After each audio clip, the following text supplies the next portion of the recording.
Hello everyone, कैसे हैं आप सब। आई होप आप सभी अच्छे होंगे। तो जैसा कि आप सभी जानते हैं, हमने यूट्यूब चैनल पर एमएससी मैथमेटिक्स सेकंड सेमेस्टर जो एनईपी के अंडर में कोर्स चल रहा है, हमने स्टार्ट किया है, जिसकी हम बुक लेकर चल रहे हैं एडवांस्ड कॉम्प्लेक्स एनालिसिस। तो स्टूडेंट्स, आज के इस लेक्चर में हम conformal mapping and necessary and sufficient condition for conformal mapping वाले जो इंपॉर्टेंट प्रीवियस ईयर क्वेश्चंस थे वो हम सॉल्व करने वाले हैं।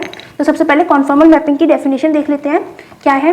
Late under the transformation u equals to u x, y and v equals to x, y the point p x0, y0 of the z plane be mapped into the points p dash u, u0, v0 of the w plane and let the curves c1 and c2 intersecting at x0, y0 be mapped respectively into the curves gamma 1 and gamma 2 intersecting at u0 and v0। तो आप students ये सोच रहे होंगे कि ये क्या हो गया। तो क्या है कि हमारे पास कोई ट्रांसफॉर्मेशन है जिसमें जो हमारे x, y है वो u पर इस तरह से जा रहे हैं कि u x, y बन रहा है, और v पर इस तरह से जा रहे हैं कि v x, y बन रहे हैं। इस तरह से पॉइंट्स हैं जो जेड प्लेन पर जहाँ पर हैं वो उस पॉइंट का नाम है p x0, y0, ठीक है, ऑफ द जेड प्लेन। और मैप जब w प्लेन पर मैप हो रहे हैं तो वहाँ पे पॉइंट्स बन रहा है p डैश, और वहाँ पे पॉइंट्स है u0, v0 of the w plane and let the curves. और यहाँ पे हम फिर कर्व्स ले रहे हैं कौन कौन से, c1 and c2 for Z plane ले रहे हैं, c1 और c2, और वो दोनों जहाँ पे इंटरसेक्ट हो रहे हैं उस पॉइंट का नाम है x0, y0, that is p, ठीक है। और जब वो मैप होकर डब्ल्यू प्लेन पर जा रहे हैं तो वहाँ पे कर्व जो बन रहे हैं वो गामा 1 और गामा 2 बन रहे हैं, और जहाँ पे वो इंटरसेक्ट हो रहे हैं उस पॉइंट का नाम है u0, v0, उस पॉइंट का नाम दैट इज p डैश हो गया, ठीक है। Then if the transformation is such that the angle at x0, y0 between c1 and c2 is equal to the angle at u0, v0 between gamma 1 and gamma 2 both in magnitude and sense. तो मतलब क्या कह रहे हैं कि हम अगर if the ये जो हमने ट्रांसफॉर्मेशन करा है इस तरह से कि ये पॉइंट इस पॉइंट पे ट्रांसफॉर्म हो रहा है और c1 c2 कर्व इन कर्व्स पे ट्रांसफॉर्म हो रहे हैं, तो इस कर्व को ये जो ट्रांसफॉर्मेशन है अगर इस तरह है कि ये जो पॉइंट है जो इन दोनों पॉइंट्स के बीच में मतलब c1 और c2 के जहाँ पे इंटरसेक्ट हो रहे हैं वो ये है, और इस पॉइंट पर जो एंगल बन रहा है वो इक्वल है किसके, इस पॉइंट पर जो गामा 1 और गामा 2 के कर्व जो है डब्ल्यू प्लेन पर उनके इंटरसेक्शन का पॉइंट ये है, और इस पॉइंट पर जो कर्व बन रहा है दोनों एंगल आपस इस पॉइंट पे जो एंगल बन रहा है अगर वो दोनों एंगल आपस में इक्वल हो जाते हैं both in magnitude and sense, magnitude में भी और सेंस में भी, तो हमारी जो ट्रांसफॉर्मेशन होता है उसे कहते हैं कॉन्फॉर्मल ट्रांसफॉर्मेशन या फिर कॉन्फॉर्मल मैपिंग, ठीक है, एट x0, y0, ठीक है। और अगर ये चीज हमारी जो ट्रांसफॉर्मेशन हुआ है ये एंगल में तो इक्वल हो और मतलब मैग्नीट्यूड में तो इक्वल हो लेकिन सेंस में इक्वल नहीं हो तो उसे कहते हैं हम आइसोगोनल, ठीक है। आई होप इतना तो आ गया होगा समझ में। देखो इस तरह से यहाँ पे दे भी रखा है, ये हमारे पास जेड प्लेन का पॉइंट है, ठीक है, यहाँ पे c1 कर्व है, यहाँ पे c2 कर्व है, इन दोनों का इंटरसेक्शन पॉइंट x0, y0 है जिसे p से रिप्रेजेंट करा है, ठीक है। ये w प्लेन है, w प्लेन में क्या है, ये हमारा इंटरसेक्शन पॉइंट है u0, v0, ये गामा 1 करवा रहा है, ये गामा 2 करवा रहा है। अगर ये दोनों एंगल आपस में इक्वल हो जाते हैं मैग्नीट्यूड में और साइंस में तो ये दोनों जो मैपिंग है इन्हें कहेंगे कॉन्फॉर्मल मैपिंग, ठीक है। ओके तो अब हम चलते हैं necessary condition for W equals to F set to represent a conformal mapping. अब हम नेसेसरी कंडीशन देखते हैं, उसके बाद हम देखेंगे सफिशिएंट कंडीशन। ये लॉन्ग क्वेश्चन में पूछा जा सकता है, इंपॉर्टेंट क्वेश्चन है तो इसे कर लीजिएगा, ठीक है। If W equals to F Z represents a conformal mapping of a domain D in a Z plane into a domain D dash of the W plane then F Z is an analytical function of Z and D। हाँ, ये क्या कह रहे हैं कि हमारे पास कोई mapping है, कॉन्फॉर्मल ट्रांसफॉर्मेशन है W equals to F Z, हमें बोल दिया कि कॉन्फॉर्मल ट्रांसफॉर्मेशन है डोमेन D पर, ठीक है, of domain D in the Z plane into the domain D dash. ये जो ट्रांसफॉर्मेशन हो रहा है ये डोमेन D से डोमेन D डैश पर हो रहा है, ठीक है। और उसके बाद क्या बोला है, then F Z is an analytic function of Z and D। तो हमारे पास जो ये फंक्शन है एफ जेड वो एक एनालिटिकल फंक्शन होगा D पर, ठीक है। मतलब ये हमारे पास ट्रांसफॉर्मेशन है जो कॉन्फॉर्मल है, जो जेड प्लेन के डोमेन D से डब्ल्यू प्लेन के डोमेन D डैश पर जा रहा है। तो हमारे जो एफ जेड फंक्शन है ये एनालिटिक होगा जेड में इन D, एनालिटिक फंक्शन होगा जेड का इन डोमेन D में, ठीक है। अब इसके लिए हम क्या करेंगे, हमें क्या प्रूव करना है, देन के बाद क्या है, हमें इसको एनालिटिक कंडीशन प्रूव करनी है। और जब भी हमें किसी को एनालिटिक प्रूव करना है तो हमें क्या शो करना है कि वो जो फंक्शन है वो कॉची रीमन इक्वेशन को सेटिस्फाई कर रहा है, ठीक है। तो हम क्या लेके चलते हैं, we have u plus I V equals to u x, y plus I V x, y, मतलब u और v को x और y के पॉइंट्स मान लिए, मतलब u x और y में रिप्रेजेंट कर सकते हैं, v को भी x और y में रिप्रेजेंट कर सकते हैं, ठीक है। तो हमारे पास क्या आ जाता है, u equals to u x, y आ जाएगा और v equals to v x, y आ जाएगा, ठीक है। अब हम क्या ले रहे हैं, जैसे हमने यहाँ पे कर्व्स कंडीशन कंसीडर करे थे तो इस कर्व्स का कोई एक एलिमेंट्री आर्क लेंथ ले रहे हैं। If ds and d sigma are elementary arc lengths, मतलब छोटी सी ये जो आर्क्स आ रही है ना, इन आर्क्स का छोटा सा हिस्सा ले रहे हैं in the Z plane and W plane respectively, मतलब ds हम जेड प्लेन का ले रहे हैं और डी सिग्मा हम डब्ल्यू प्लेन का ले रहे हैं। देन तो हम ds को किस तरह से रिप्रेजेंट कर सकते हैं एलिमेंट्री आपको कि ds का स्क्वायर इक्वल्स होगा dx square plus dy square के, ठीक है। और डी सिग्मा का स्क्वायर किसके इक्वल होगा du square plus dv square. क्यों ऐसा क्यों आ रहा है कि जो हमारी आर्क लेंथ है वो अगर जेड प्लेन में देखें तो वो x और y के पॉइंट्स में होगी और डब्ल्यू प्लेन में जो आर्क लेंथ है वो u और v के पॉइंट्स में होगी, ठीक है। तो इस तरह से हमने रिप्रेजेंट कर दिया है। अब क्या देखते हैं, हमें क्या पता है कि u and v are functions of x and y। हमें पता है कि u x और y का फंक्शन है और v भी x एंड y का फंक्शन है। तो इसे जब हम देखते हैं डिफरेंशिएट करते हैं du का पार्शियली, तो हम du को किस तरह से लिख सकते हैं del u over del x dx plus del u over del y dy, ठीक है। मतलब x और y के दोनों के रेस्पेक्ट में अलग अलग डिफरेंशिएट किया है।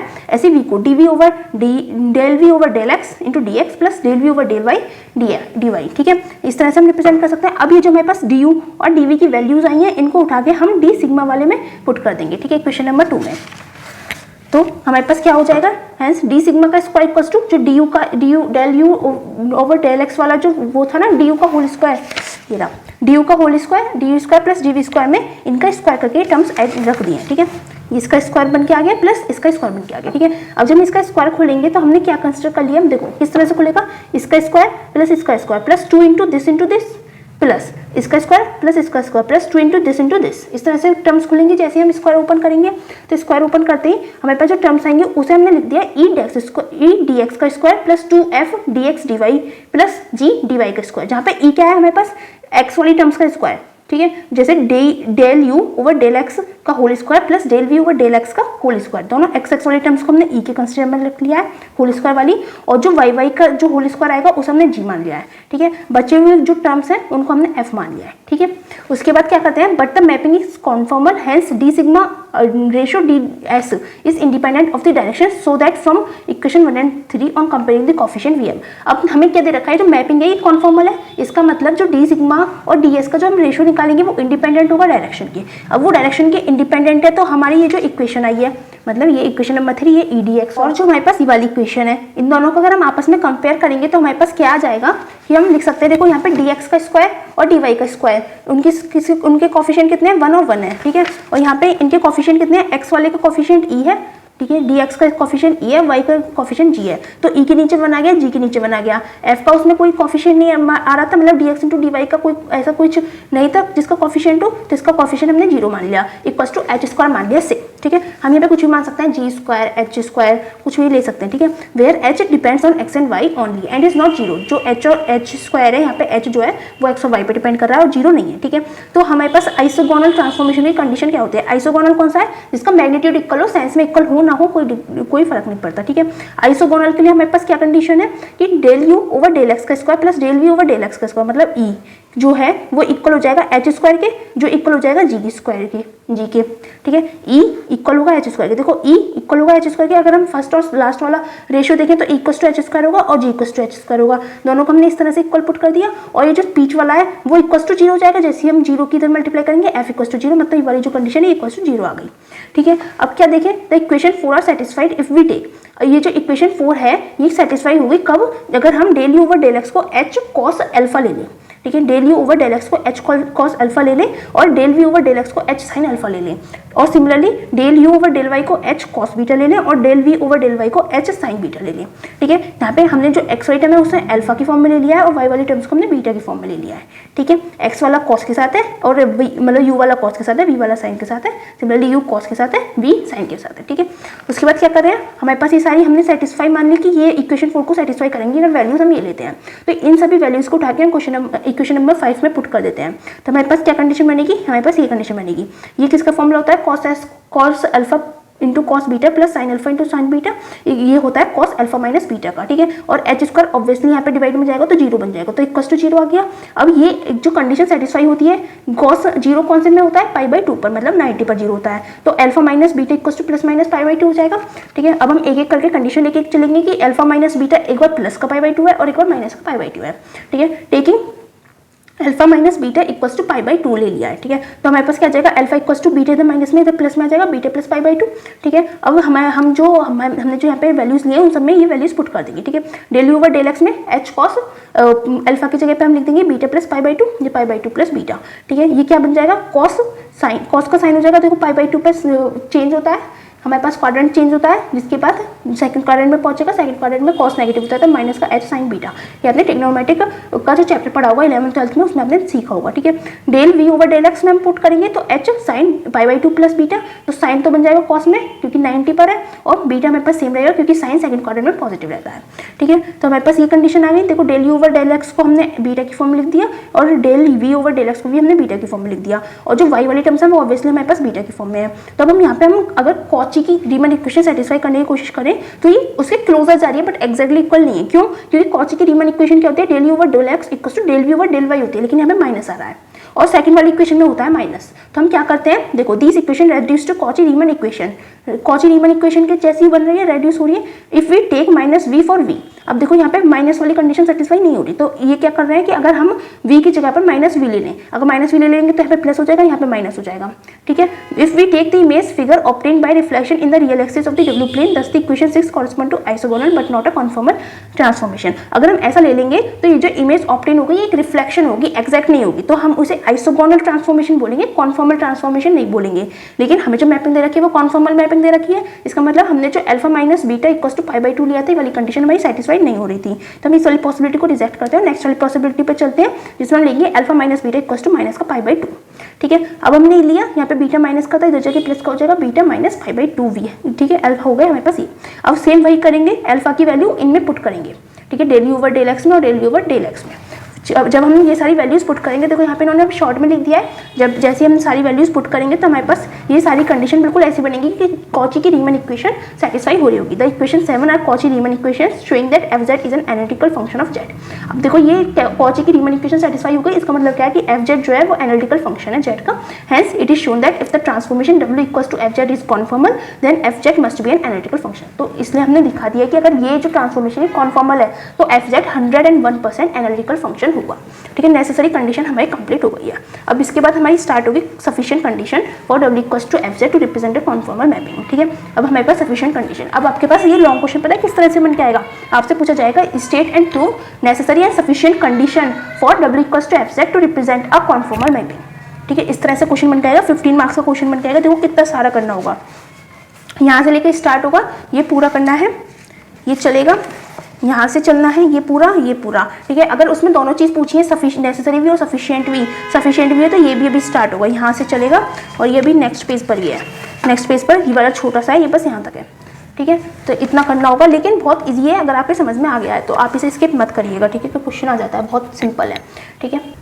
तो स्टूडेंट्स अब हम सफिशिएंट कंडीशन वाला पार्ट लेके चलते हैं। इसका स्टेटमेंट क्या है, let F Z be an analytical function. अब सफिशिएंट वाला है तो हम क्या लेके चलेंगे कि एफ जेड हमारे पास एनालिटिकल फंक्शन है, और जो ट्रांसफॉर्मेशन हो रहा है ये कॉन्फॉर्मल होगा, ठीक है। Let F Z be an analytical function of Z in a region D of Z plane, ठीक है। कॉन्फॉर्मल एनालिटिकल है रीजन डी में जेड प्लेन के, and let F dash Z is not equal to 0, जो हमारा इसका differentiation है वो इक्वल टू 0 नहीं है inside D. Then the mapping W equal to F Z is conformal at the points of D, ठीक है। तो हमारे पास जो मैपिंग होगी वो कॉन्फॉर्मल होगी पॉइंट्स ऑफ डी पर, ठीक है। तो हम प्रूफ लेके चलते हैं, let Z not be an interior point of D.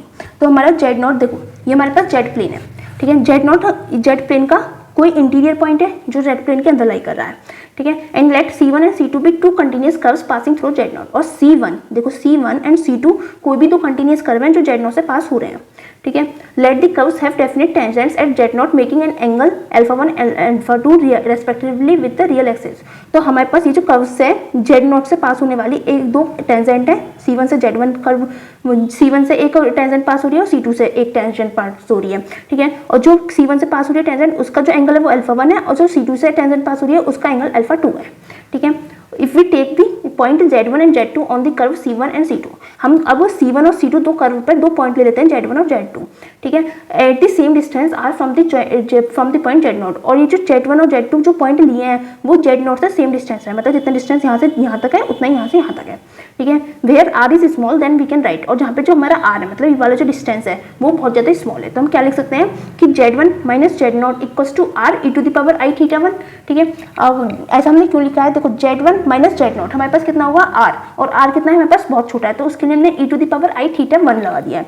1 क्यों? क्योंकि हम c1 के लेके चल रहे हैं। अब ऐसे ही हम क्या कर रहे हैं, z2 माइनस जेड नॉट लिखेंगे तो r e to the power i theta 2 हो गया। ठीक है, अब यहाँ पे जैसे जैसे r हमारा छोटा होता जाएगा वैसे वैसे जो थीटा 1 है वो अल्फा 1 को टेंड करता जाएगा। जैसे r टेंड करेगा 0 को, ऐसे थीटा 1 टेंड करेगा अल्फा 1 को। सिमिलरली जैसे जैसे r टेंड करेगा 0 को, ऐसे थीटा 2 टेंड करेगा अल्फा 2 को। ठीक है, ये चीज समझ में आ गई। अब चलो, अब हम इसकी ट्रांसफॉर्मेशन इस पे करेंगे। Suppose that Z not corresponds to the point W not in the W plane. ठीक है, अभी जो जेड नॉट पॉइंट था ये डब्ल्यू नॉट पॉइंट को प्लेन रिप्रेजेंट कर रहा है on the plane W plane. ठीक है, okay, as a point moves from Z not to Z one along C one. अब जैसे जेड नॉट जेड वन तक जा रहा है सी वन कर्व के अकॉर्डिंग, ऐसे ही the image point moves from W naught to W one along gamma one in the W plane. ऐसे ही जो हमारा वाला पॉइंट था इसका जो इमेज बनी वो डब्ल्यू नॉट पर बनी, और ये इस तरह से मूव कर रहा है, तो हमारे जो डब्ल्यू नॉट है वो भी इस तरह से मूव करेगा along the curve gamma one के लिए। ठीक है, और इस पॉइंट का नाम हो जाएगा डब्ल्यू वन। ठीक है, सिमिलरली हम इसके लिए देखेंगे, जैसे जेड नॉट जेड टू के लिए मूव कर रहा है सी टू के अलॉन्ग, ऐसे ही डब्ल्यू नॉट डब्ल्यू टू पर मूव करेगा गामा टू के अलॉन्ग। ठीक है, यहाँ पे ये लिखा हुआ है the image point moves from W naught to W two along gamma two. ठीक है, अब हम सेम वही वाली कंडीशन ले लेंगे जैसे यहाँ पे लिए डब्ल्यू वन माइनस डब्ल्यू नॉट इक्वल्स टू, अब देखो यहाँ पे हमने आर लिया था, यहाँ पे हम ले लेंगे रो। ठीक है, इसके और इसके बीच का डिस्टेंस कितना है, rho 1 e to the power i phi 1। ठीक है, e to the power i phi 1, जैसे हमने यहाँ पे थीटा 1 लिया था यहाँ पे ले लेते हैं phi 1। सिमिलरली w2 माइनस डब्ल्यू naught equals to rho 2 e to the power i phi 2।